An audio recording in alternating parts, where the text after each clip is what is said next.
ce matin, on a beaucoup parlé du défi climatique. Il y a un autre défi dans lequel on est déjà plongé. Après la transformation digitale dans laquelle sont engagées nos organisations, il y a un autre défi qui est celui de l'arrivée massive des intelligences artificielles. Ça n'est pas une étape supplémentaire dans la digitalisation. Il y a une véritable disruption, notamment dans la relation à nos clients, dans la relation à nos collaborateurs. Et sur cet aspect-là, il y a une attente qui est montante de la part des clients vis-à-vis des entreprises, de la part des collaborateurs vis-à-vis de leurs employeurs, sur l'utilisation des intelligences artificielles. Ça ne vous a pas échappé, il y a un énorme débat depuis maintenant 2 ans autour de l'éthique de l'intelligence artificielle. Ce n'est pas un débat d'experts, même si les experts nous éclairent sur les pistes qui vont nous permettre dans les entreprises de faire face à ce défi de l'intelligence artificielle et d'instaurer la confiance à la fois dans leur utilisation et dans la relation avec nos clients, nos collaborateurs. Pour traiter ce sujet-là, qui est aussi important et aussi transformant que le défi climatique dont on a parlé ce matin, j'ai demandé à une des plus grandes spécialistes en France du sujet, que j'ai eu le plaisir de rencontrer il y a 10 ans, alors que je m'occupais de relations clients et d'installer des centres d'appel très basiques, qui est venue me voir et qui, à l'époque, m'a parlé de robots émotionnels. Moi, je la regardais, je l'écoutais, je me disais c'est génial, mais je comprends pas. Je comprends pas, ça m'échappe. Et en fait, je me souviens encore de cette réunion qu'on a eue encore aujourd'hui. Cette personne, c'est Laurence de Villers. Laurence, si tu veux bien nous rejoindre. On a beaucoup de chance d'avoir Laurence avec nous.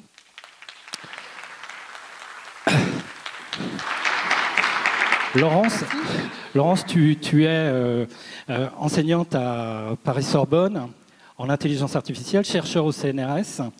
Tu es aussi l'animatrice du Hub Francia, dont tu vas nous parler, qui a travaillé sur les réponses de la France à un texte européen sur l'IA digne de confiance.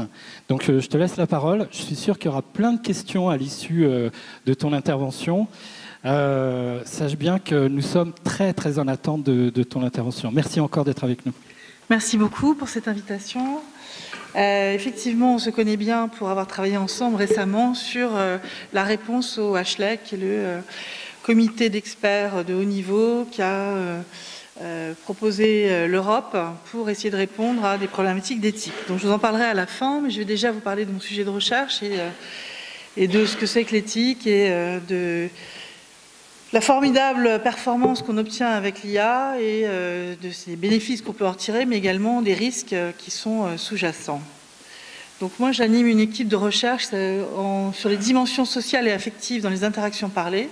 Je suis dans un grand laboratoire du CNRS à Saclay, qui s'appelle le LIMSI, où on a une équipe importante sur le traitement automatique de la langue, que ce soit parlée, écrite, gestuelle, et l'interaction avec les machines.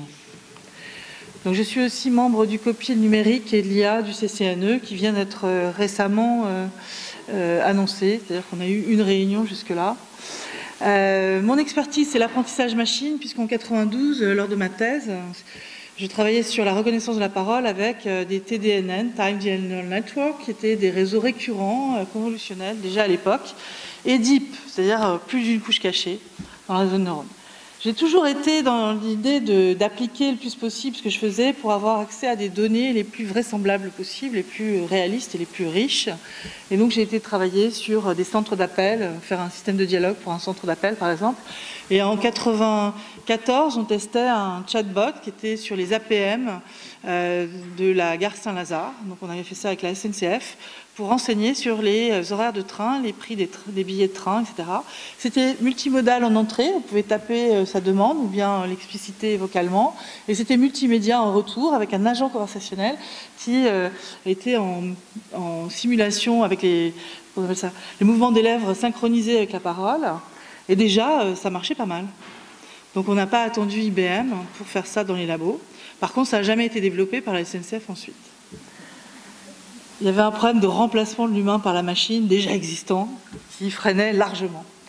Donc j'ai fait des choses comme ça. Après, je me suis intéressée à aux émotions dans la voix, comme le disait tout à l'heure mon ami qui m'a présenté, parce que tout simplement j'avais à traiter des grands corpus de données et des systèmes automatiques, et que quand les gens disaient « il ne marche pas ce foutu système », la machine demandait « veuillez répéter votre question ». Voilà, donc, on se disait bien qu'il y avait un truc qu'on pouvait faire avec la voix pour essayer de détecter les gens pas contents ou stressés, qui ne parlaient pas, enfin voilà, et essayer de modifier la stratégie du dialogue pour arriver à engager la personne dans un dialogue avec cette machine. Donc à partir de là, je me suis intéressée aux émotions dans la voix, et c'était à peu près au même moment que ça montait aux États-Unis. Donc là, ce domaine s'appelle l'affective computing, c'est-à-dire essayer de mettre de l'intelligence émotionnelle, et je vais vous expliquer un peu ce que c'est, dans des machines qui peuvent être des systèmes de dialogue ou des robots. Et je me suis aussi intéressée ensuite à collecter des données en face d'un robot, puisque c'est une interaction assez spontanée qu'on peut voir, et qu'est-ce qu'on pouvait développer pour aider des personnes âgées. Et donc j'ai beaucoup travaillé sur des voix âgées et sur des collectes de données dans des EHPAD ou dans des hôpitaux comme l'hôpital Broca, qui a un Living Lab, où on peut faire des études expérimentales avec des patients volontaires qui interagissent avec des robots. Donc on parle de robotique sociale, et ça aussi je vais essayer de vous en parler. À partir de là, donc à peu près 2014, je me dis que j'ai un fort pouvoir de manipulation avec ces machines, qui savent vous dire vous êtes formidable, mais qui n'y croient rien évidemment, ils ne croient en rien de ce qu'ils ont dit, puisqu'ils ne comprennent pas ce qu'ils disent de toute façon. Et du coup, je m'intéresse à l'éthique. Voilà. Qu'est-ce que c'est que les répercussions des outils que je mets en œuvre, qui va les utiliser, comment. Et donc je participe à la CERNA, à un premier rapport sur l'éthique du chercheur en robotique. Et je m'intéresse à la partie affective. Ensuite, je suis rentrée comme membre de la CERNA à partir de 2015-2016, et j'ai ensuite travaillé sur l'apprentissage machine pour montrer les biais des algorithmes que je connais bien. Donc là, j'ai une thésarde qui va soutenir dans 15 jours sur le deep learning, par exemple, appliqué pour la détection des émotions. Donc elle était en bourse aussi, avec un industriel. Et là, dans ce rapport, on explique en fait les fondamentaux à comprendre, et puis les préconisations à avoir, qui s'adressent aux chercheurs, mais également aux concepteurs industriels et aux usagers de ces systèmes. Celui que je suis en train de mener actuellement porte sur les agents conversationnels, ce qu'on appelle les chatbots, que je vais vous définir également. Et il est en cours, et il sera en cours à la CCNE, puisqu'on se rattache maintenant à la CCNE. Alors l'éthique, c'est une discipline philosophique. Évidemment, je ne suis pas philosophe, donc je fais de l'éthique appliquée dans un cadre particulier. Mais en fait, c'est une discipline qui vise à être pratique et normative pour indiquer comment les êtres humains doivent se comporter envers ceux et ceux qui les entourent. Donc c'est du Paul Ricoeur. Je définis souvent le fait que c'est avant tout partager et mettre en œuvre des réflexions et des bonnes pratiques. C'est pour ça qu'on fait ça au sein du hub Francia, avec un grand nombre d'industriels. On essaie de pousser à ce qu'il y ait des réflexions éthiques qui ne soient pas juste la RGPD, qui est du droit, là, puisqu'il y a des réglementations, mais qui soit plus de la réflexion sur les niveaux importants à vérifier. Voilà. Donc je vous parlerai aussi beaucoup de cela. Et si on s'intéresse donc à cela, c'est pour savoir qui serait responsable, par exemple en cas de problème. Et donc la responsabilité, ça peut être défini par 3 conceptions différentes que j'aime bien rappeler. On est responsable de soi-même et de ses actes vis-à-vis de la loi, mais on peut être un peu plus à l'écoute des autres aussi. On peut être responsable des fautes et des souffrances des autres, devant les autres. Donc je mets en regard le philosophe qui s'appelle Emmanuel Levinas. Je vous encourage à regarder ses travaux. Et puis on peut aussi être encore un peu plus impliqué dans l'idée de répondre de ce qui nous est confié devant les autres. Ce qui veut dire qu'il est important de se projeter sur l'avenir et d'imaginer nos enfants dans les générations futures. Qu'est-ce qu'on leur laisse et quelle est finalement notre implication dans tout ça, et qu'est-ce qu'on a à répondre sur ce qui nous est confié, qui serait fragile et périssable. Donc c'est important de se projeter aussi pour les générations futures. Donc la grande différence entre morale, éthique et loi, c'est un petit peu des concepts fondateurs, mais les définitions sont importantes à reprendre.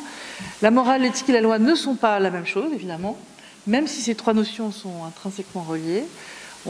On dit souvent, et ça c'est un collègue de la Société Générale qui le dit souvent, la morale commande, l'éthique recommande, la loi décide. C'est lui qui m'a embarqué dans cette façon de le présenter aussi.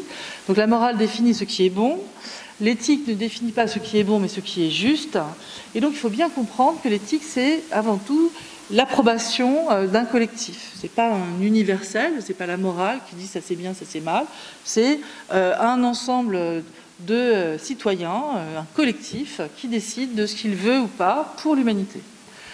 Donc la loi impose, elle, des sanctions lorsque les règles ne sont pas respectées pour protéger, pacifier les relations au sein de la collectivité. Donc il ne faut pas perdre ça en regard, et c'est important qu'on en discute de plus en plus de l'éthique. Ça veut dire qu'on avance, le fait de partager sur ces sujets.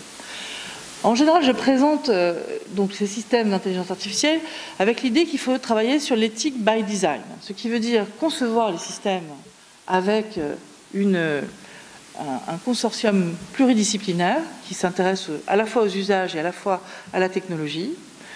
Et éthique by design, c'est aussi une évaluation de ce qu'on fait. Parce qu'il y a plein de choses qui ne sont pas évaluées, qui sont directement mises en service en ce moment et qui sont assez stupéfiants.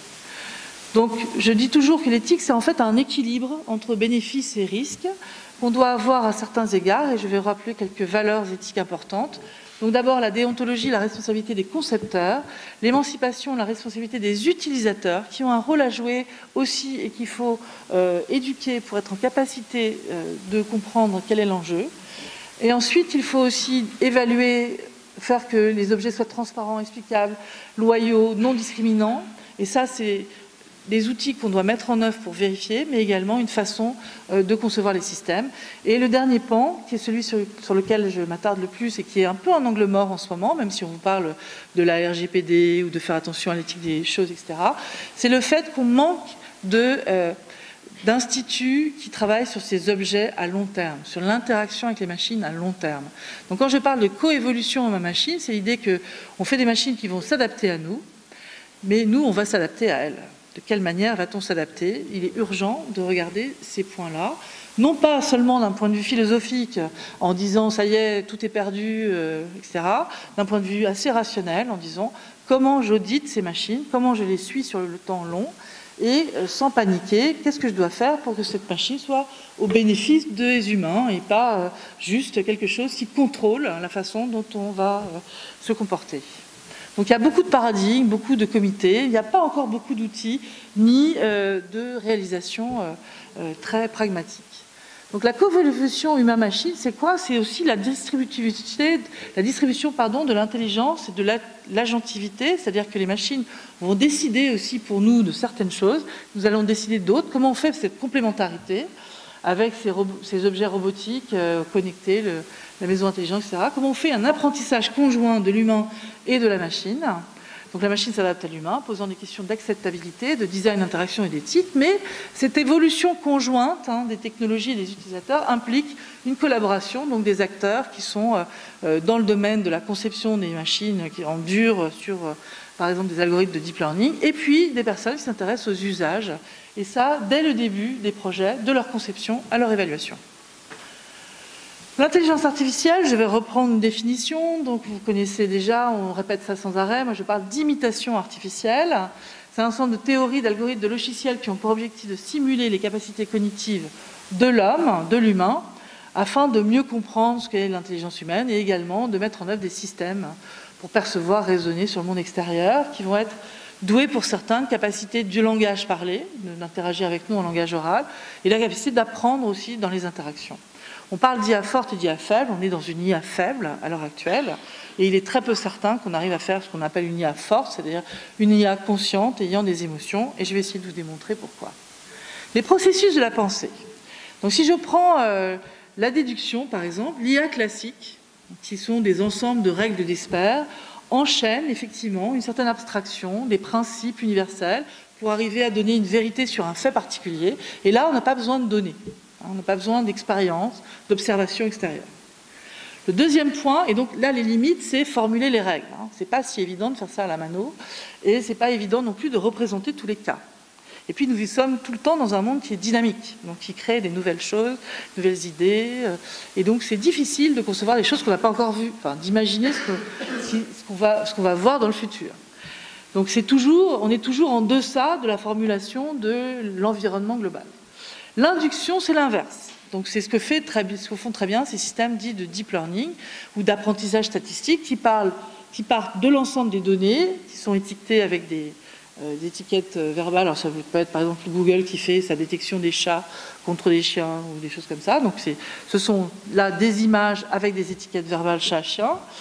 Et on part pas des principes, là on part de ces données pour en extraire une certaine connaissance. L'intentionnalité, appréhender des phénomènes.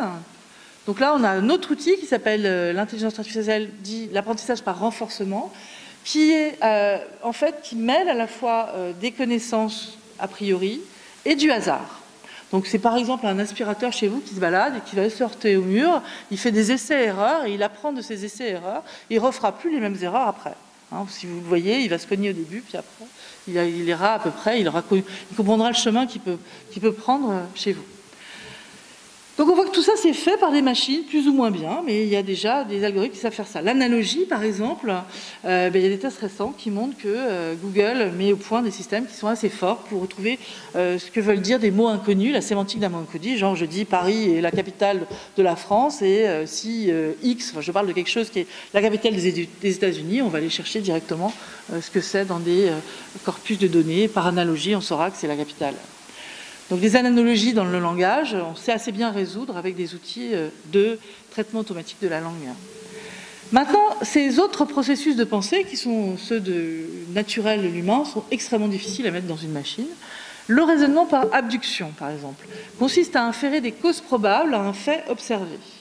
Ça demande de l'imagination, ça demande un passé, une intuition, une créativité, et ça, la machine ne sait pas faire. La compréhension, c'est la compréhension vraiment d'une situation, nécessite beaucoup d'historique, mais également du sens commun. Et ça, nous sommes précablés avec un certain nombre d'informations sur l'environnement. Par exemple, on sait que la lumière vient plutôt d'en haut. Ça vient sûrement de l'homme de Cro-Magnon, ça, c'est pas récent. Il y a des certain nombre de mécanismes qu'on a, qui sont encablés, et que la machine, évidemment, n'a pas. Elle ne comprend rien de ce qu'elle dit. Si vous avez un système qui vous dit « vous êtes formidable », autant vous dire qu'il n'a aucune conscience, même quand il gagne au jeu de Go, il n'a aucune conscience qu'il a gagné au jeu de Go, ni ce que c'est. L'intuition, notre cerveau calcule le plus souvent hors du champ de la conscience une grande masse d'informations, et le cerveau ne voit souvent que ce qu'il s'attend à voir. On a des tests perceptifs qui le montrent très bien. Vous avez par exemple un jeu qui s'appelle Gorilla Effect. Si vous trouvez ça sur Internet, vous allez voir, c'est drôle. On demande aux gens de compter le nombre de passes entre deux personnes qui se passent un ballon. Alors vous comptez consciencieusement et à la fin on vous dit, vous n'avez pas vu un truc bizarre? Ah bah non. Et en fait, il y a un gorille qui est passé au milieu des joueurs. Et on ne le voit pas. Donc, puisqu'on attend et qu'on se concentre sur une tâche particulière, on ne voit pas tout. La créativité, alors la machine, elle va tout voir, elle. Dans sans distinction, elle n'a pas cet a priori qui nous permet d'aller plus vite, de s'adapter plus vite, elle ne s'adapte pas aussi vite, donc elle va tout voir. La créativité, l'imagination. L'IA peut créer, mais elle peut créer des nouvelles formes, on le voit en musique, on le voit sur des tableaux, mais qui décide de la forme intéressante, c'est l'humain, c'est pas la machine. Elle ne va pas dire, ah c'est nouveau, c'est vachement intéressant, je vais vous expliquer pourquoi. Non, elle sait créer des choses nouvelles, mais c'est comme un pinceau plus malin qui vous fait lui-même des formes, et c'est vous qui dites, ah là, ça c'est... Il y a quelque chose que je pourrais expliquer, peut-être je pourrais vendre très cher, ce qui se passe en ce moment. Avec d'autres outils, donc on est capable de faire des choses comme ça, mais c'est toujours l'humain qui décide quand c'est nouveau. La synthèse a priori, alors là on est sur l'abstraction pure, sans sentiment, aucune expérience. Exemple, un grand penseur qui trouve des lois de la physique, comme les lois de Galilée, et en fait, il n'a aucune façon de vérifier ce qu'il a énoncé, et on le vérifie longtemps après. Donc vous voyez, il y a plein de niveaux différents, et dans la machine, il y en a très peu qu'on arrive à coder. La première vague en IA, c'était des systèmes experts, comme j'ai expliqué tout à l'heure, donc c'est des règles d'experts mis par des humains. La deuxième vague, c'est l'apprentissage statistique, donc là on a des corpus de données, le big data, qui sont annotés pour la plupart. C'est plutôt un apprentissage supervisé qui marche pour l'instant. Le non supervisé, on l'utilise quand même pour initialiser des parties du supervisé. Le reinforcement learning dont j'ai parlé tout à l'heure est très utile pour faire par exemple qu'un robot se promène dans la salle ou apprenne en interaction avec vous. Donc on utilise ces trois sortes d'apprentissage, mais c'est des apprentissages sans comprendre. La machine ne comprend rien. Alors on peut toujours faire des ontologies, et donc il va trouver des références de mots parmi les ontologies qu'il a en mémoire, mais ça reste très peu... Enfin, c'est pas conscient. La troisième vague, donc, qui est il y a un grand financement à DARPA. L'armée américaine a beaucoup financé les travaux de recherche sur la reconnaissance de la parole. Et en ce moment, elle est en train de financer des travaux sur l'éthique des machines, la transparence, l'efficacité, la loyauté. Et ça, c'est des bons signes. Alors, on n'est pas encore, mais presque, à ce genre de film de fiction, là, où dans Her, le personnage s'appelle Joachim, je ne sais plus comment, vous voyez qui je veux dire, donc celui-là, là, tombe amoureux d'une voix. Alors évidemment, c'est assez rigolo, je vous encourage à le voir si vous ne l'avez pas vu. Il y a un moment particulièrement intéressant dans le film qui est quand il est amoureux de cette voix, voilà, et la voix, elle, lui dit qu'elle est amoureuse de 3000 ou 6000 personnes. Et là, ça rompt un peu le charme, hein, c'est un peu disproportionné. Voilà.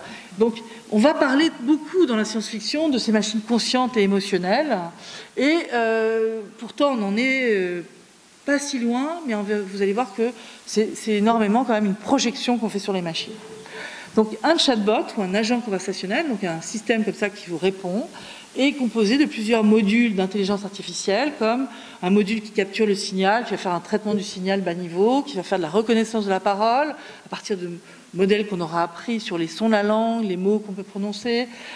Ensuite, une analyse sémantique hors contexte ou en contexte, une gestion du dialogue qui va questionner une base de données ou questionner Internet. Si je suis dans la banque, je vais questionner ma banque de clients avec les caractéristiques que je connais.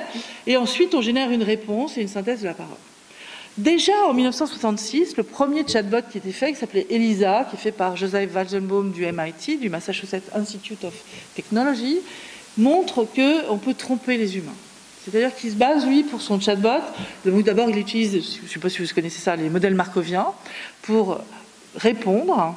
Et donc c'est un système qui prend votre question et vous renvoie les mots de la question. Genre vous dites ma mère va pas bien, ah votre mère va pas bien. Et tout de suite ça donne l'air intelligent. Et donc quand le système ne sait pas quoi dire, il dit je vous comprends. Donc avec ce genre de stratégie, on peut avoir un espèce de discours comme ça qui tend à laisser à penser que derrière il y a une espèce de conscience qui est là et qui interprète. Bon, donc déjà Weizenbaum dit tout le reste de sa fin de carrière, si vous regardez un peu les films où il s'exprime, il dit attention, attention, on joue aux apprentis sorciers avec tout ça. Le test de Turing est-il suffisant? Bien non, puisqu'on s'occupe justement de l'intelligence en termes de est-ce que la machine peut répondre comme un humain à certaines questions. Alors on ne le passe pas encore sur le long terme, mais on peut simuler ça et faire que quelqu'un croit qu'un système comme ça est intelligent, est un humain au lieu d'être une machine. Alors qu'est-ce que c'est lorsque je rajoute de l'empathie, par exemple, ou des émotions? C'est quoi? Et qu'est-ce que c'est qu'un robot? Donc un robot, c'est une machine qui est incarnée dans notre monde en 3 dimensions. Elle a des capteurs pour comprendre l'environnement, pour se déplacer, évidemment. Des processeurs qui analysent ses paramètres, qui permettent de prendre des décisions de plein de niveaux différents, et des actionneurs qui permettent d'agir dans le monde réel. Et puis, ils peuvent être aussi conversationnels, c'est-à-dire embarquer le chatbot dont j'ai parlé avant, qui peut aussi être doué de la possibilité de dialoguer, de détecter des expressions émotionnelles et d'être empathique, c'est-à-dire de vous dire « je comprends votre situation ». Voilà. Donc ces 3 grands domaines, en fait, l'affective computing, qui est né en 97, c'est détecter les émotions dans notre comportement, pas du tout nos émotions cachées, l'expressivité, c'est juste sur la surface, comprendre et interagir avec les systèmes de dialogue en mettant en avant des indices qui viennent de la linguistique, donc des mots prononcés, mais aussi de la paralinguistique, de la musique de votre voix. Et dans la musique de votre voix, il y a des gens qui vont même détecter si vous êtes intelligent. Vous voyez, avec de l'IA, on peut faire tout et n'importe quoi. Je crois même qu'il y en a certains qui détectent l'orientation sexuelle. Donc on l'a fait sur le visage, mais pourquoi pas sur la voix? Donc il faut faire très attention. Elle effectivement transmet énormément d'informations sur qui nous sommes, notre vécu, notre éducation, l'endroit où nous vivons, l'accent, la santé. Si je suis enrhumée, ma voix n'est pas la même, etc. Donc il y a énormément de paramètres qui sont présents et des symptômes précurseurs de maladies également qui sont intéressantes pour la santé. Mais il faut faire attention quand même à ce qu'on est en train d'essayer d'anticiper. Et en sortie, on va générer des émotions ici. Alors ça, c'est la partie la plus simple. Une machine qui vous dit « vous êtes formidable », ça c'est très simple, c'est enfantin à faire. On peut même la déclencher au hasard, ça va faire encore plus intelligent. Donc à l'heure actuelle, on peut dire que cette partie d'expressivité, comme la synthèse de la parole par rapport à la reconnaissance de la parole, c'est ce qui est le plus simple. Pour aller détecter des signaux, par contre, dans des voix très différentes, c'est assez compliqué parce qu'il n'y a pas beaucoup de standards. C'est très culturel, les émotions. Il y a des pays où, par exemple, se regarder dans les yeux, c'est un viol. soutenir le regard de quelqu'un. Il y a d'autres pays où se toucher, c'est inacceptable. Donc, il y a des différences culturelles évidentes qui ne sont pas du tout prises en compte dans ces systèmes. Je vous en livre une qui m'avait intéressée au Japon. C'est une espèce de rire pour dire qu'on n'est pas d'accord, mais on va le faire quand même. Je ne connais pas ce rire en français, ni en Europe, dans aucune langue européenne. Donc, vous voyez, il y a des différences. Et ces différences, elles risquent d'être lissées par ces machines qui ne prennent pas en compte du tout l'aspect culturel, pour l'instant, de détection des émotions. Autre chose, pour avoir joué avec ces systèmes sur le stress, par exemple, détecter le stress d'étudiants, on les stressait, enfin ils savaient qu'on allait les stresser, donc ils étaient d'accord. Le marqueur qui était le plus ground truth, qui marchait le mieux, c'était en fait d'aller chercher dans la salive des marqueurs bio. Mais si je regardais maintenant l'activité rythme cardiaque, conductant de la peau, ça ne marchait pas très bien. Conductance marchait un peu mieux. Le rythme cardiaque, si vous faites beaucoup de sport, vous avez tendance à savoir réguler. Il y a des gens qui ne font pas de sport, ils régulent beaucoup moins bien. Et puis il y a des animaux à sang chaud, enfin des humains à sang chaud ou à sang froid, qui réagissent très fortement, d'autres moins fortement. Et donc il y a beaucoup de différences physiologiques déjà qui ne sont pas faciles à détecter. Dans la voix, c'est la même chose, dans le faciès aussi. Donc c'était très compliqué. Et pour autant, en ce moment, à nos frontières, il y a des systèmes qui sont testés sur l'Europe pour savoir si on ment ou pas, à partir des micro-expressions de Paul Ekman. C'est un grand monsieur sur la détection des émotions faciales. Il part du principe qu'on n'est pas capable de diriger des micro-muscles qu'on utilise lorsqu'on ment. Alors par exemple, il différencie le sourire de Duchenne du sourire panaméricain. Le sourire de Duchenne est un sourire spontané, voilà, qui devrait mettre en œuvre des zygomatiques, mais aussi des petites rides au niveau des yeux, alors que le sourire panaméricain, dit comme cela, c'est le sourire américain de complaisance ou de socialement présence, est un sourire qui est dit faux quelque part, qui ne met pas en œuvre ces petites rides autour des yeux. Moi, j'ai fait ces espèces d'essais avec des personnes âgées qui ont des rides partout, et là, il y a plusieurs sourires qui sont détectés en même temps. Donc, c'est pas fiable. Donc, il faut faire très attention à ça. C'est-à-dire qu'on vous dit, on sait faire la détection des émotions. Oui, en laboratoire, avec des corpus, toujours en plan américain, bien, pas trop de lumière, ou encore on sait quelle est la lumière qui est donnée, donc on sait mettre en œuvre des systèmes robustes à des signaux particuliers qui sont dans la base de données. Donc attention à tout cela. Donc nous, on fait des tests avec des personnes âgées, avec des petits robots comme ça, donc Nao ou Pepper maintenant. Et c'est intéressant de savoir que ces machines sont utiles. Il y a par exemple des tests qui sont faits sur la dépression des soldats, des tests, ils reviennent du front, ils ont vu des trucs horribles, et ils ne peuvent pas en parler à des êtres humains, ils peuvent en parler à une machine. Donc il y a eu la même chose de fait avec des femmes qui étaient violées, qui ne pouvaient pas raconter ce qui se passait à des humains, et qui arrivaient à élaborer et à guérir finalement en parlant à des machines. Donc c'est important de savoir ça. Pour être auprès des personnes âgées, il y a plein de gens qui sont horrifiés de cela en disant on remplace des humains, on met des machines. Ben, attendez, si je calcule un tout petit peu et que je veux aider des personnes âgées, d'abord on va vieillir de plus en plus longtemps, on va être très vieux en même temps, et pour garder quelqu'un, il faut 5 personnes à temps plein. Il faut 4, quelque chose, hein, si vous calculez 35 heures par semaine, jour et nuit. Donc, bah non, c'est pas possible demain. Donc il va falloir forcément faire confiance à des systèmes comme ça. Donc autant se préparer à avoir des systèmes comme ça et à faire qu'on soit en confiance avec ces machines. Et que ça ne soit pas en remplacement. C'est-à-dire que ce sont des objets différents qui peuvent effectivement détecter que vous tombez, détecter que le chat a pu à manger, que je ne sais pas quoi, qui ne se passe pas bien dans la maison, par exemple, et faire que les personnes restent plus longtemps chez elles et que ce soit extrêmement utile, en fait, pour la personne. De la même façon, il y a des maladies dans le grand âge qui sont des dégénérescences progressives et pour lesquelles un signal continu enregistré est très utile pour essayer d'enrayer la maladie. La dépression ou Alzheimer ou Parkinson même a des indices précurseurs dans la voix et il commence à y avoir des recherches là-dessus. Il ne faut pas négliger cela. Il ne s'agit pas de tout contrôler, mais si on sait que quelqu'un commence une maladie comme ça, il est sans doute très très intéressant d'avoir des objets comme cela autour des personnes. Donc on travaille avec Broca, avec le professeur Rigaud, Anne-Sophie Rigaud, sur des enregistrements avec des personnes âgées pour voir qu'est-ce que pourrait faire le robot. Et voilà quelque chose d'intéressant, si vous pouvez lancer la vidéo, qui est fait donc aux États-Unis, qui vous montre un peu là un psychothérapeute avec un outil qui aide un psychothérapeute. Il faut cliquer dessus. et qui va détecter des indices, que ce soit facial, audio, sur le corps. Et c'est assez intéressant de voir que la machine ne loupe rien. Donc pour les RH, par exemple, c'est très utile là, pour les entretiens d'embauche. Sauf qu'on n'est pas conscient de ça. Hein. Il faut mettre un peu plus fort.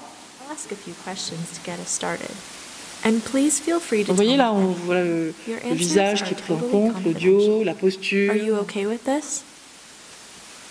Yes. So, how are you doing today? I'm doing well. C'est pas That's très... good. Where are you from originally? I'm from Los Angeles. Oh, I'm from LA myself. Super facile à faire, hein, ça.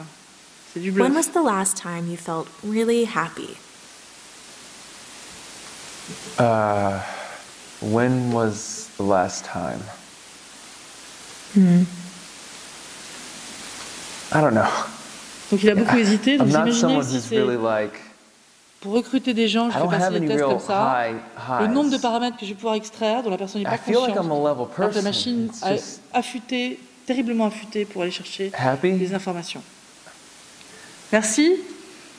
I guess to answer your question, Donc on projette en plus sur ces machines des capacités humaines. Alors, on est poli, hein, c'était des choses qui ont été démontrées il y a longtemps. J'ai travaillé avec Clifford Nass et Byron Reeves, qui sont des chercheurs de Stanford, il y a fort longtemps, sur le dialogue oral-machine. Ils avaient déjà montré ça avec des systèmes qui n'ont même pas besoin d'avoir un corps ou un visage humanisé. On projette sur ces machines des comportements humains. On est poli, par exemple. On dit « bonjour madame », même si c'est juste une voix. On va être gentil et raisonnable. On va écouter, on va répondre aux questions la plupart du temps. Donc il ne s'agit pas non plus de plus répondre aux questions et de dire n'importe quoi à la machine. Hein. Mais c'est vrai que du coup, on la genre aussi. Donc c'est compliqué parce que ces systèmes vont pouvoir nous influencer fortement. Et on projette sur ces machines qui ont l'air de souffrir. Vous voyez ce robot qu'on fait tomber par terre. On projette, on est empathique pour la machine, on se dit « ah là là, elle va souffrir ». Donc qu'est-ce que ça peut donner, en fait, ces interactions avec des machines affectives? Si vous pouvez lancer ça. Donc ça se passe au Japon. Donc, moi, je connais bien Google Home et Alexa Amazon. Je joue avec ces enceintes vocales qui ont des systèmes de dialogue conversationnel, d'achat conversationnel. Sur le bleu, il faut cliquer. Et là, on va voir la fée clochette, comme je l'appelle, qui s'appelle Getbox, qui est développée au Japon, déjà vendue. Et ça, c'est un petit film de publicité. Il faut cliquer sur le bleu, là. Enfin, sur l'image, quoi. Voilà. Donc c'est un jeune japonais qui vit avec un Google Home mieux. Donc il y a un hologramme d'une jeune fille, vous voyez, en socket, là. Assez sexy. Donc il vit tout seul avec cette chose.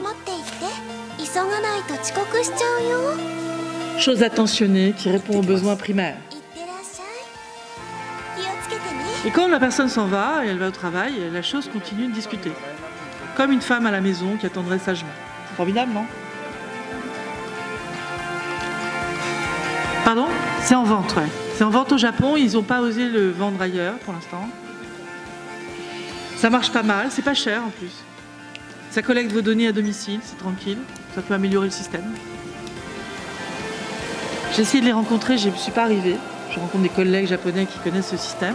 Alors on peut aussi imaginer, mon papa vient de décéder, je peux mettre une fée clochette papa, qui va continuer à me parler aussi, avec des données, avec sa voix. Donc on peut imaginer énormément d'autres applications. Quand je parle de ça, je parle parce qu'il y a des gens qui sont en train de faire ça, hein, des systèmes où on fait parler les morts.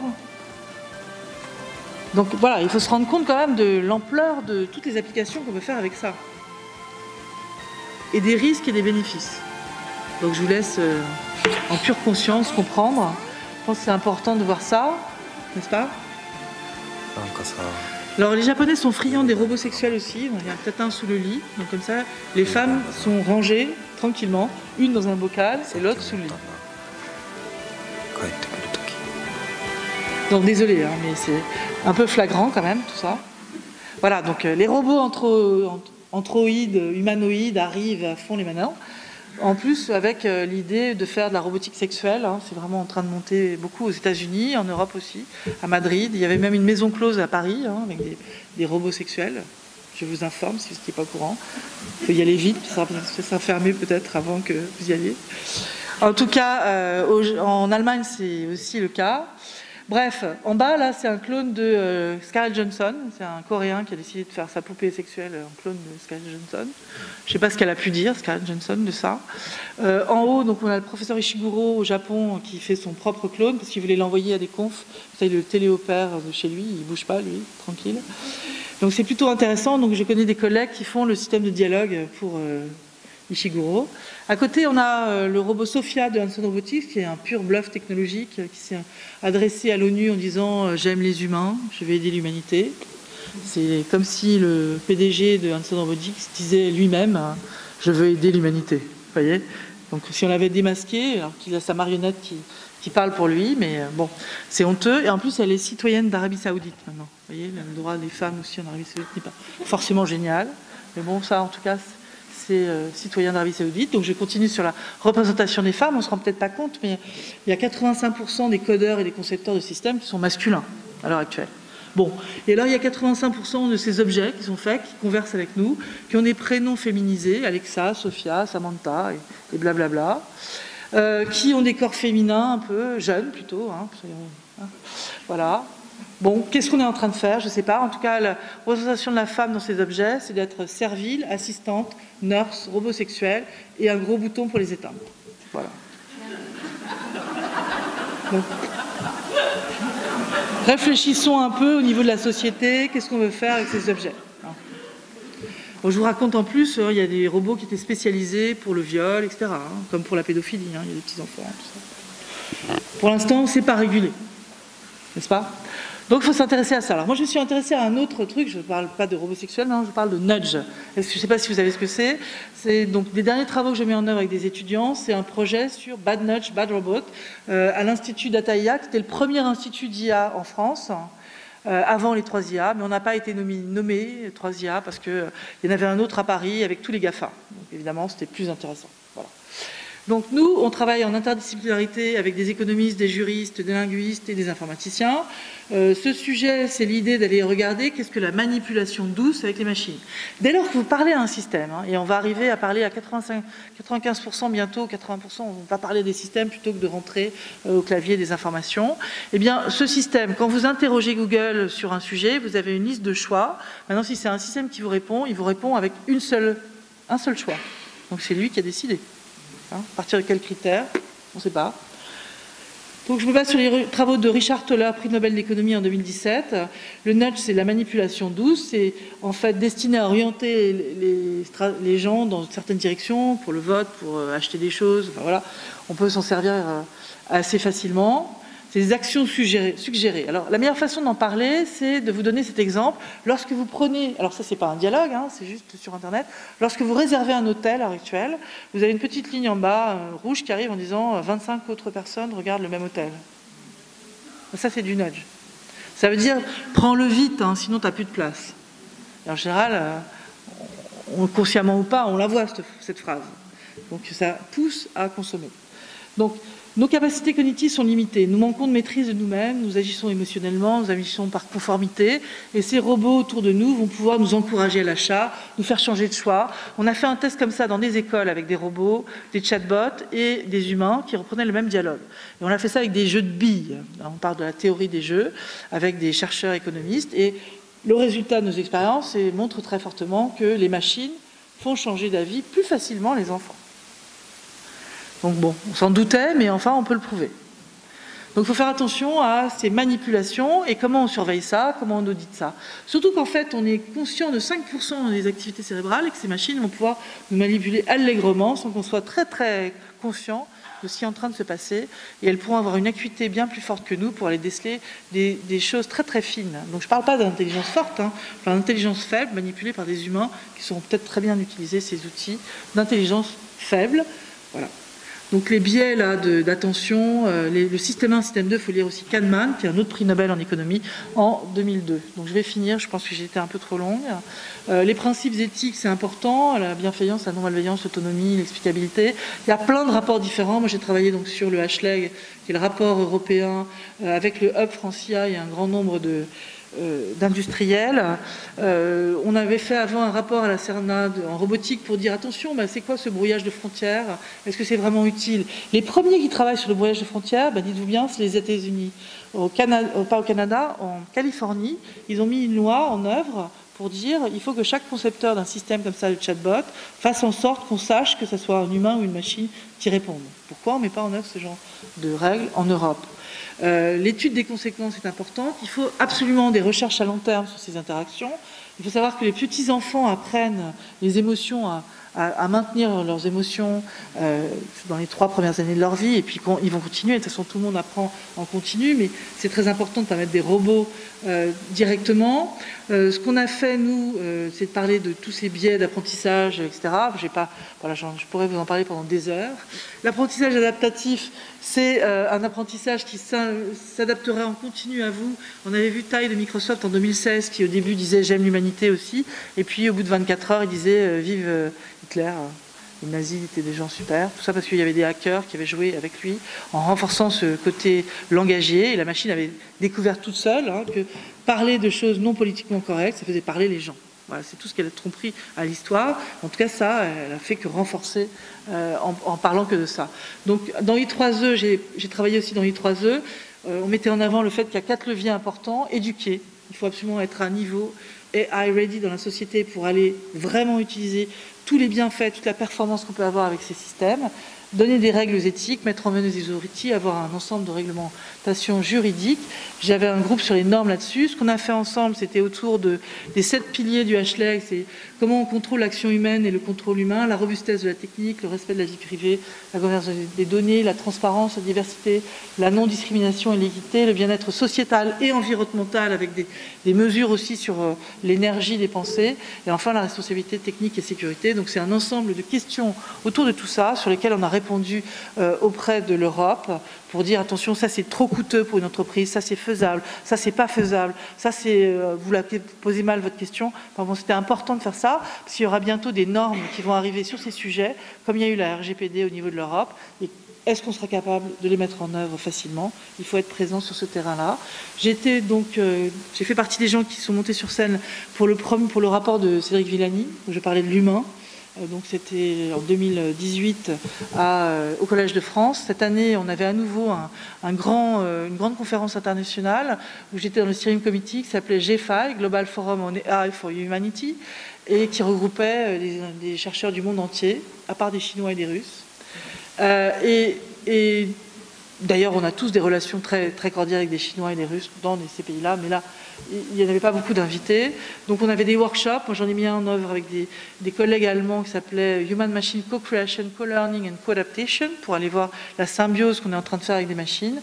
Et puis le lendemain, on travaillait sur 8 sessions très, très importantes, la confiance des machines, la gouvernance des data. Et moi, j'étais sur les inégalités des IA, et à la fin c'était sur cette idée de faire un comité d'éthique international pour travailler ensemble sur ces sujets. Voilà, j'ai écrit ce livre que j'espère vous plaira, en mettant à la fin 11 commandements, parce qu'on connaît les règles d'Asimov, mais derrière, pour les robots sociaux, il n'y avait pas grand-chose pour expliciter les relations qu'on devrait avoir avec ces machines. Merci. Merci Laurence pour cet éclairage et puis toutes ces précisions sur ce sujet qui somme toute est passionnant.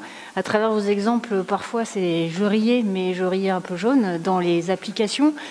Et les impacts, justement, c'est une de nos questions, l'impact positif sur la société demain de l'intelligence artificielle. Vous nous avez montré quelques éléments. Peut-être vous avez d'autres points à ajouter sur cet impact. Et puis, on peut aussi prendre 1 ou 2 questions dans la salle, si vous en avez. Moi, j'ai une question sur les biais cognitifs. Les biais cognitifs, pour l'humain, évidemment, on est humain, donc on a des biais. Mais faire le constat que les machines, certes programmées par des humains, sont perclues de biais cognitifs, je trouve ça absolument terrifiant. Mais donc, c'est une réalité. Il faut vraiment, du coup, s'en méfier. Elles sont l'image de celui qui l'a programmé. C'est bien ça ? En fait, oui, il faut s'en méfier un petit peu. C'est déjà utilisé. Il y avait des tests comme ça aux États-Unis où on montrait, par exemple, qu'on va plutôt faire confiance à quelque chose qui nous ressemble. Donc ils avaient fait des tests visuels où il fallait voter pour un président, c'était le test, il y avait 4 visuels, et en fait il y en avait un où il y avait eu du morphing avec votre propre visage. Et bien incroyablement, les gens ont préféré à chaque fois qu'il y avait du morphing avec leur propre visage. Donc inconsciemment, totalement, ils se sont reconnus dans cette personne. Donc oui, ces biais, il y en a plein. Donc j'ai pas dit qu'il faut forcément avoir peur de tout, mais et qu'à l'heure actuelle, tous les systèmes étaient capables de ça. Moi, je demande si les systèmes sont capables de nudger quelque part et d'aller chercher des indices comme cela, qu'on en soit conscient. Que les cartes soient, les capacités des machines soient plus explicitées qu'elles ne le sont pour l'instant. C'est pour ça qu'on a l'impression qu'en plus elles sont intelligentes, ces machines, parce que sémantiquement, en ce moment, c'est très très mauvais. On est vraiment devant des choses qui interprètent rien, quasiment rien en contexte. Mais par contre, comme on est fait un peu émotionnel, tout de suite ça a l'air intelligent. Donc vous vous faites bluffer par l'enveloppe de tout ça. Je vais vous dire, moi j'ai un Google Home, je l'embête. Alors je joue avec, je fais « je suis triste ». Il a répondu une réponse, « je suis triste », 2 réponses, 5 réponses. À la 6e, c'était la même phrase qu'en premier. Je lui dis « tiens, je sais faire ce genre de système. J'ai 6 phrases possibles ». Et puis hop. Et alors il me proposait de me prendre dans les bras. Donc j'ai dit « d'accord, des bras ». Il m'a dit « des bras ». En plus des ménageurs à côté de chez vous. Bon, et j'ai joué avec, voilà, il peut ressortir d'autres trucs, donc il est très capable, il sait très bien où vous êtes, il est très capable de trouver des choses autour qui pourraient être intéressantes pour vous vendre plein de choses. Allez-y. Oui, l'IA, c'est un outil comme tout le passé de développement, comme vous l'avez présenté, qui est d'abord là pour des raisons économiques, je pense, pour faire gagner un petit peu d'argent à des entreprises qui investissent dans la recherche, etc. Je pense que l'enjeu éthique, on s'en occupe peut-être aujourd'hui dans cette salle, mais ce sera jamais considéré comme l'élément le plus important. Et puis, dans les applications que vous avez listées, effectivement, il n'y a pas forcément d'éthique. Il y a juste des réponses à des besoins qui sont humains, plus ou moins avouables. Mais comment on pourrait faire qu'il y ait un peu d'éthique? Enfin, moi, je ne vois pas comment. Eh bien, on peut en faire un petit peu, hein, même si c'est un peu non pris en compte en ce moment. Parce qu'à mon avis, on va se retrouver dans des situations qui vont être un peu compliquées avec ces machines, si on ne le fait pas. Donc économiquement, à court terme, ça a l'air bien de ne pas le faire, de ne pas s'en occuper du tout. Mais à long terme, ça risque d'être le contraire. Donc pour avoir des clients qui ont confiance dans les systèmes, il vaut mieux leur dire « je respecte un certain nombre de choses ». Et il vaut mieux se creuser les méninges pour savoir qu'est-ce qu'on pourrait respecter, quels sont les nœuds un peu durs. C'est un équilibre. On n'aura jamais une parfaite étanchéité de tout, évidemment. Mais si on peut trouver quelques risques qu'on pourrait anticiper avant, faisons-le. À quoi ça sert de ne pas le faire ? Est-ce que c'est très coûteux? C'est là aussi, il faut regarder. C'est pour ça qu'on fait ce truc sur l'HLEC. Est-ce que c'est coûteux pour l'entreprise ou pas? Et j'ai comme intuition que c'est encore une fois très court-termiste les façons de répondre. Quand on me dit l'éthique ça sert à rien et ça va faire qu'on est toujours dernier dans la course après les États-Unis et la Chine. Ben attendez, en Chine, là, ils avaient fait par exemple un truc pour calculer l'attention des enfants en mettant une espèce de cerceau sur la tête des enfants dans l'école. Ils ont testé ça dans plusieurs écoles et puis finalement ils sont revenus en arrière en arrêtant tout parce que ça stressait les gamins de façon formidable. Donc si vous voulez, l'incidence des objets qu'on met en œuvre, eh ben, à mon avis, ils peuvent être peut-être très fortes. Donc, il faut faire monter la capacité des citoyens de comprendre ce qui est en face. 2, il faut pousser les concepteurs à ce qu'ils soient plus explicites et plus transparents sur les systèmes qu'ils mettent en œuvre.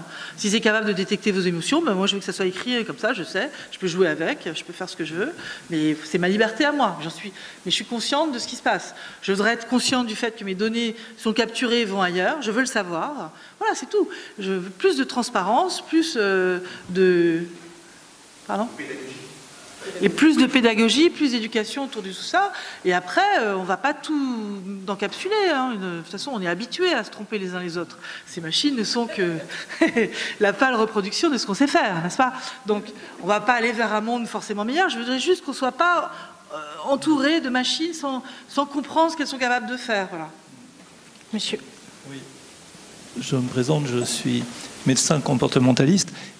Quelque chose qui peut-être est rassurant par rapport à ça, enfin, en tous les cas, un des sujets sur lesquels je travaille, c'est qu'en fait, notre cerveau n'est pas homogène. Et suivant les intentions qu'on a, on ne recrute pas les mêmes réseaux. Redit autrement, quand on branche quelqu'un, par exemple, sur la posture empathique, ça augmente sa capacité de raisonnement global, d'innovation, etc. Et réciproquement. Autrement dit, même nos désirs dépendent en grande partie de la façon dont nous interagissons. Autrement dit, on rentre dans l'intelligence au sens global par toutes sortes de moyens, et à l'inverse, quand on branche sur le langage politiquement incorrect, quelqu'un qui au départ n'était pas spécialement mal intentionné se retrouve à recruter des territoires qui, eux, sont dans le rapport de force et qui, justement, rentrent là-dedans. Donc je pense que dans une certaine mesure, notre cerveau peut être aidé par le fait de comprendre que l'éthique n'est qu'une des facettes de l'intelligence. Et que donc, dans une certaine mesure, quand on veut trop s'écarter de ces préoccupations-là, ça nous rend plus incapables de gérer la complexité, de gérer le stress, etc. Donc, dans une large mesure, la complexité, l'instabilité de notre monde ne peut, si on veut être efficace, que nous pousser à recruter ce qu'on appelle le cortex préfrontal, qui lui-même nous rend anticipateur, plus globaliste et donc plus généreux. Donc c'est peut-être pas aussi perdu que ça. Même notre cerveau est peut-être pré-câblé pour ça. Je me suis très optimiste aussi, à condition d'avoir compris tout ça. Mais bien sûr, à condition de comprendre que dans une certaine mesure, l'intelligence, c'est quand même ce qui fait qu'on a survécu en tant qu'espèce humaine. Exactement. Je suis ravie de l'entendre, et on peut augmenter l'humain de façon très intéressante. Une dernière question. Les GAFA nous emmènent pas forcément, ou les GAFA ou d'autres applications, nous emmènent pas forcément sur un éclairage d'éducation majeur. Ça marche ? Oui. Bonjour, je suis Catherine Frade et je suis docteur en pharmacie et psychologue avec devis sciences dures, sciences molles, j'ai envie de dire. Quand vous parlez là, ça me fait penser à une étude qui a été faite en Amérique, je crois, sur des nourrissons. Vous avez peut-être vu passer, plutôt dans le champ de la santé, où ces nourrissons en fait ont été élevés par des robots et Pardon ? Non, allez-y, continue. Et à quelques semaines, ils sont tous morts en fait par manque d'affection. Et donc en fait, je voulais savoir jusqu'où vous allez côté santé, parce que voilà, on ne peut que s'inquiéter sur l'impact à long terme, puisqu'on sait maintenant quand même que le cerveau et le corps sont liés dans les deux sens. Oui, alors je connais aussi cette expérience. Enfin, j'ai entendu parler de cette expérience. On ne l'a pas mené de ce genre d'expérience en France, à ma connaissance. C'est aux US. Évidemment. Mais ce qu'il faut voir, c'est qu'en fait, nos collègues américains et japonais, et chinois sans doute aussi, sont en train de faire des choses quand même qui sont assez stupéfiantes. C'est-à-dire que moi, je travaille sur les émotions, mais c'est la surface, comme je vous ai dit. C'est-à-dire, je vais chercher l'expressivité, et si je vous dis « Ah, vous êtes formidable », j'ai modifié le son de la voix, c'est tout. À l'intérieur, il n'y a rien de conatus, quoi. Il n'y a pas de ressenti, il n'y a pas de fait... il n'y a même pas, si vous voulez, d'homéostasie, il n'y a pas quelque chose d'autonome qui gère tout ça. Or, les collègues sont en train de faire ça. Donc, ils sont en train de mettre des degrés de plaisir et de douleur dans la machine qui vont aller vers une simulation encore plus fine. Ils veulent faire des robots vulnérables pour qu'on s'en occupe, comme les Tamagotchi, vous demandez à manger, des trucs comme ça. Hein. On va se retrouver avec des machines autour de nous qui vont être en dépendance de nous, et ça va être la façon pour elles d'avoir des intentions. Voilà. On va créer tout ça artificiellement, évidemment. Il n'est pas plus question d'une émergence de conscience. Hein. Soyons clairs, il n'y a pas d'émergence de conscience là-dedans. Pas du tout. C'est bête. Mais on va simuler de plus en plus fort. Du coup, l'anthropomorphisation de ça est encore plus forte.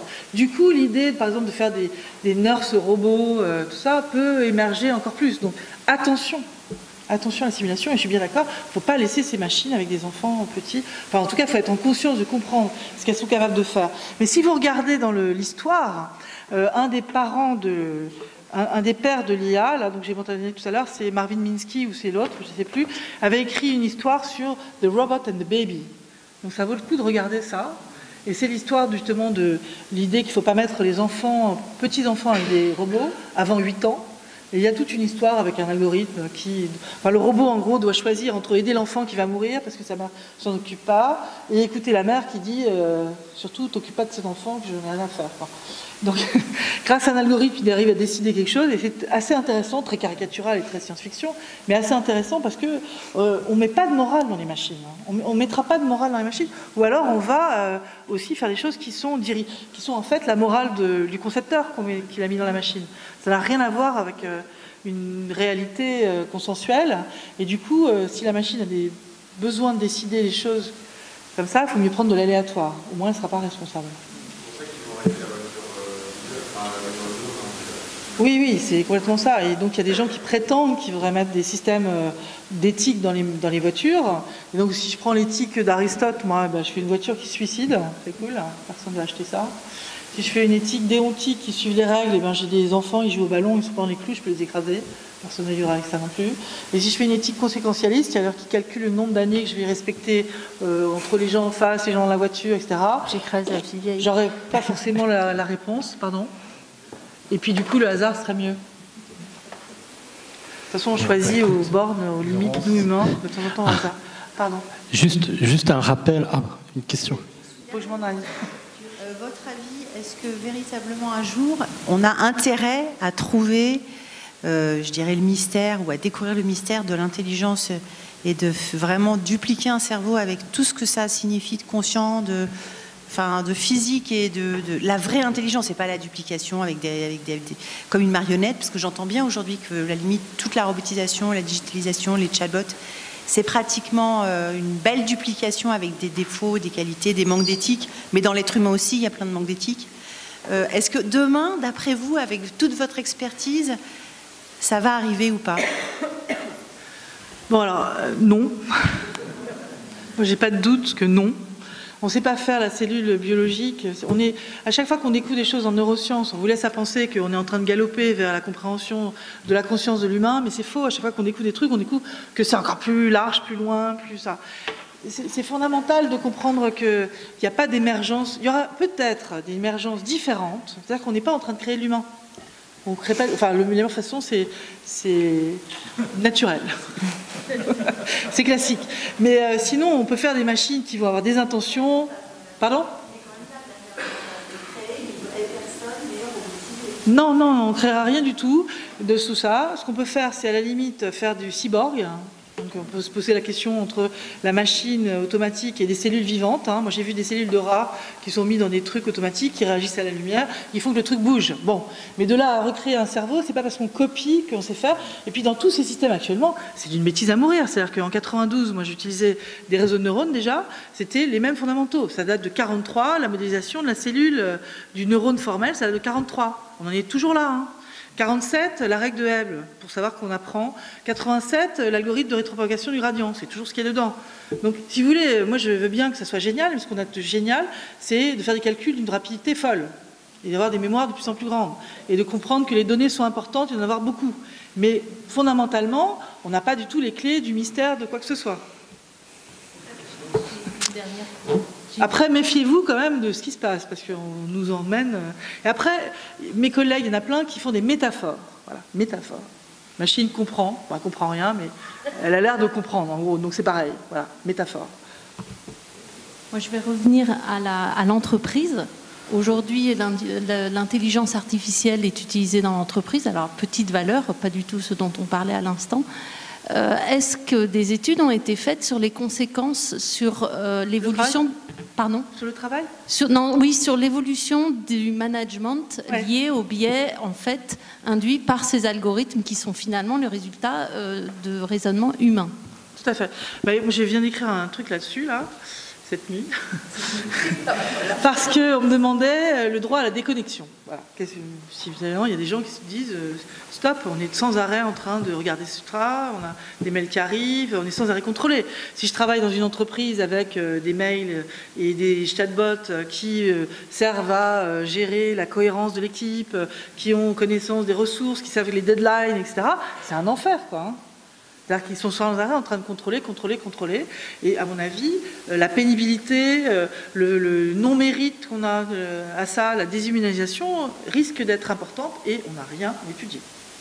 Donc on devrait étudier ça. C'est-à-dire que arrêtons sur la conscience des machines, la recopie du cerveau, tout ça, bullshit. C'est vous dire à quel point on leurre les gens. C'est-à-dire qu'on leur parle de tout ça, là, le transhumanisme, c'est demain, il faut avoir peur et tout ça. Ça masque les vrais soucis, qui sont les vrais soucis éthiques, qui sont aujourd'hui. Si j'ai ça dans ma poche, un chatbot qui me donne des conseils, comment je vis bien dans l'entreprise, comment je me respecte sur la qualité, mon mérite, qu'est-ce qu'il apporte, c'est cette compréhension finalement du couple humain-machine qu'il faut comprendre. Voilà. Et la machine n'a pas forcément raison. Ça, c'est pas de ground truth. Hein. C'est des gens qui ont mis des trucs dessus. Bon, statistiquement, des fois c'est bon, des fois ça l'est pas. Il faut donc apprendre, et c'est en ça que je vous rejoins aussi. Ça nous permet d'être plus conscients de la manipulation cognitive, des biais, etc. Et de faire un pas de côté pour le système 3, un Kahneman dit système 1, système 2, intuition, cognition. Et ben là, il va falloir libre arbitre, il va falloir apprendre à faire un pas de côté en se disant, bon, qu'est-ce que j'ai bien vu? Est-ce que j'ai bien vu ça? Est-ce que je ne vérifierai pas par tel moment, telle chose? Il est utile de faire des logiciels qui nous aident à faire ça. Prendre en compte la pénibilité au travail, le stress au travail avec ces machines, c'est extrêmement important. Bon, bah merci Laurence. Merci beaucoup Laurence.